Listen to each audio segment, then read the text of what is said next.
Questa è quella che è stata distribuita a milioni nella regione Veneto.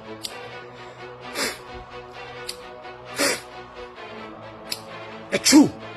Come vedete, quella che vi hanno regalato, dal mio punto di vista, e non voglio fare polemica, non serve a niente.